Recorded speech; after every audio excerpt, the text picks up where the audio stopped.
Hello everybody, welcome back. Today as well we have got you another video. In this video I'll show you how you can simply go ahead and recover a deleted videos on iPhone. But before that, please do make sure to like our video, subscribe our channel, and yes, without any further delay, we're simply gonna go and step into our video.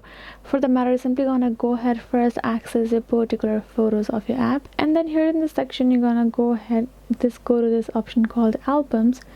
And let's say here in this section you're gonna find all of your albums, and in the media tab you're gonna find this option called videos. Go ahead, tap on it, and now let's say you have a particular video, right? Okay, so let's say this is the particular video, right? So what you're gonna do is simply gonna go ahead, tap on this delete icon and delete this video, right? So now that particular video is deleted. Afterwards we're gonna go back, and then we're gonna scroll down to the bottom till we find this option called recently deleted. Go ahead, tap on it, and now once we have applied our security measure and our face lock, then we will be able to find all of the videos and photos that we have deleted. We're gonna go ahead, tap on it, and tap on this more option, and this will give us an option of simply recover. We're gonna go ahead, tap on it, and we will be able to get the particular video. That is how we can do it. Hope this video was helpful to you all. Thank you so much for watching this. I will be seeing you guys in our next video.